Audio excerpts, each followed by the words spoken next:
రామ్ చరణ్ హీరోగా కియారా అద్వానీ, అంజలి హీరోయిన్లుగా నటించిన తాజా చిత్రం గేమ్ చేంజర్.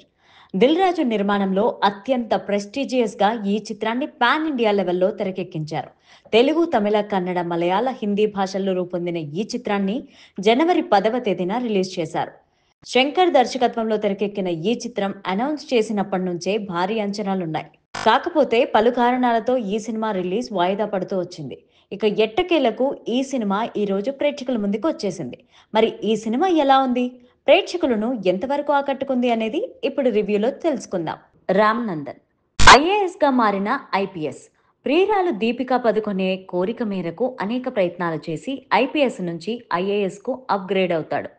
ఆంధ్రాలో పోస్టింగ్ పడిన మొదటి రోజే ఇల్లీగల్ దందాలు చేసే అందరికీ మినీ హార్ట్అటాక్ ఇస్తాడు. ఈ నేపథ్యంలో మంత్రి బొబ్బిలి మోపిదేవి వ్యాపారాలను కూడా మూసేయాల్సిన పరిస్థితి ఏర్పడుతుంది.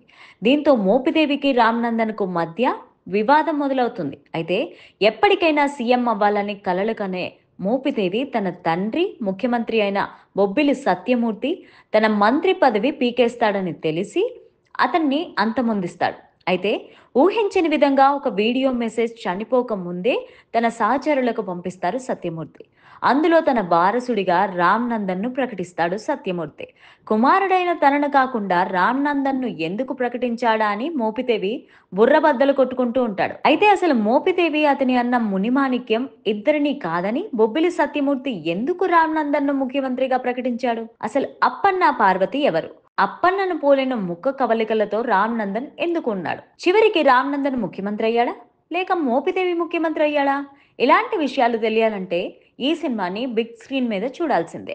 ఎన్నో అంచనాలతో వచ్చిన ఈ గేమ్ చేంజర్ నిజంగానే రామ్ చరణ్, శంకర్ ఇద్దరికి గేమ్ చేంజరా అంటే కాదనే చెప్పాలి. శంకర్ మార్క్ సినిమాలంటే ఇప్పటికే ప్రేక్షకులకు ఒక అంచనా ఉంది. కానీ ఆ అంచనాను అందుకోవడంలో శంకర్ ఫెయిల్ అయ్యాడు.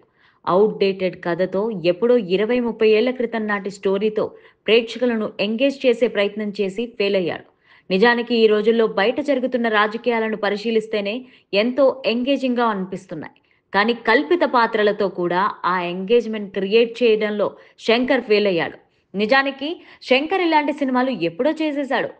ఇప్పుడు ఆయన నుంచి అంతకు మించి ఆశిస్తున్నారు. కానీ శంకర్ మాత్రం అక్కడే ఉండిపోయారని ఈ సినిమా ద్వారా నిరూపించుకునే ప్రయత్నం చేశాడు.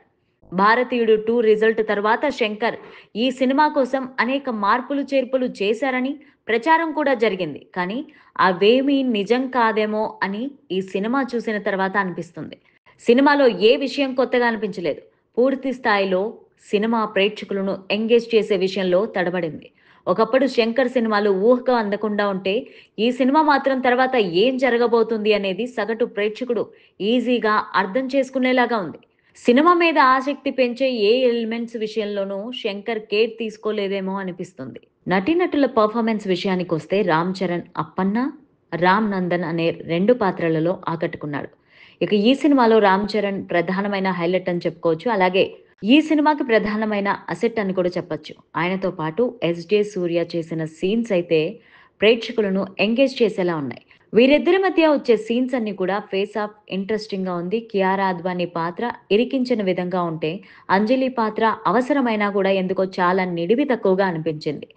ఇక ఉన్నంతలో వీరిద్దరూ మెప్పించే ప్రయత్నం చేశారని చెప్పుకోవచ్చు. ఇక బొబ్బిలి సత్యమూర్తిగా శ్రీకాంత్ క్యారెక్టర్ అయితే అద్దిరిపోయింది. తనదైన శైలిలో ఆకట్టుకున్నారు. ఇక నటుడు జయరామ్ కూడా ఉన్నంతలో నవ్వించే ప్రయత్నం చేశారు. చాలా మంది కమెడియన్స్ ని సినిమాలో తీసుకున్నా సరే ఒక్కచోటు కూడా కామెడీ సీన్ రాకుండా శంకర్ జాగ్రత్త తీసుకున్నట్టు ఉంది. మిగతా పాత్రలు వేటికవి పెద్దగా ప్రాధాన్యత అయితే ఇవ్వలేదు. రామ్ చరణ్, ఎస్జే సూర్య మధ్య వచ్చే సన్నివేశాలైతే చాలా కేర్ తీసుకొని చేశారు. ఇక టెక్నికల్ టీం విషయానికి వస్తే తమన్ అందించిన సాంగ్స్ గురించి ఇప్పటికే రిపోర్ట్ ఏంటో మీకు తెలుసు. విజువల్‌గా మాత్రం సాంగ్స్ బావున్నాయి. ఇక ఆయన అందించిన బ్యాక్‌గ్రౌండ్ స్కోర్‌కు కూడా సినిమాకి ఒక మంచి అసెట్ అని చెప్పుకోవచ్చు. 'శంకర్' సినిమా అంటే వేరే రేంజ్‌లో ఎక్స్‌పెక్ట్ చేస్తాం. కానీ ఈ సినిమా విషయంలో మాత్రం అది ఎందుకో తప్పిన ఫీలింగ్ కనిపిస్తుంది. ఇక ఎడిటింగ్ క్రిస్పీగా ఉంది. డాన్సుల్లో రామ్ చరణ్ అయితే అదరగొట్టాడని చెప్పుకోవాలి.